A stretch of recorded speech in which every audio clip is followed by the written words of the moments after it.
দোয়া দিত না, বলবো এখানে বুঝিয়ে আবার খাইয়ে নিয়ে।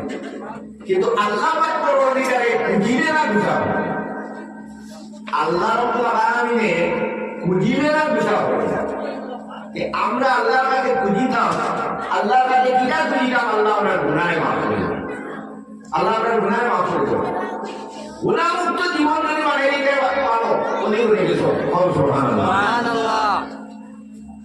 গুনাহমুক্ত জীবন আল্লাহর ডর হারাইলে, আল্লাহ বলছিলা আলা ইন্না আউলিয়া আল্লাহ, জানি না আল্লাহর ওলি কারা,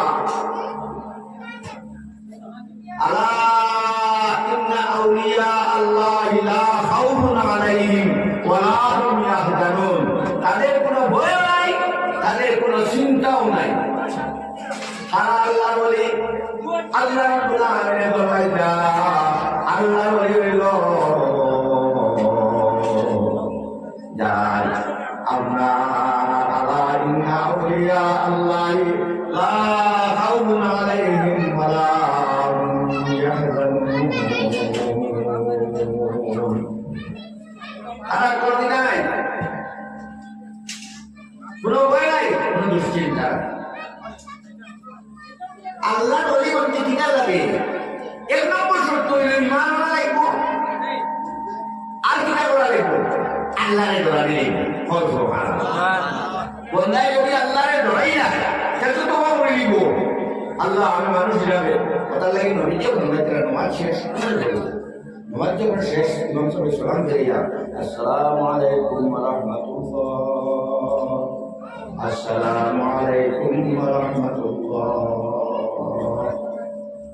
নবীজির সুন্নত হলো লগে লগে কত পারেন তওবা হতায়, ইন্নু আস্তাগফিরুল্লাহ ইন্নাল্লাহ গফুরুর রহিম, কত পারেন না ইনো কত পারেন বলি যায়, 3-5টা বলে আস্তাগফিরুল্লাহ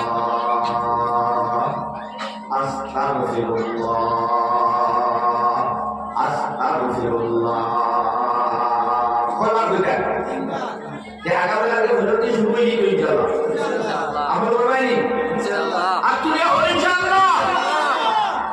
এখন কি কাজ লাগে তওবা হইলে বা নামাজ পড়িলা, আর তওবা করে কইলা কিতা গুনাহ করছি, আর কোনো কিতা গুনাহ করছি তুমি বিলে তওবা করছি গুনাহ লাগি না। আমি যে নামাজ পড়িছি, আল্লাহর নবী যে কইছেন সল্লু কামা রাআইতুমুনি, তোমরা নামাজ পড়ো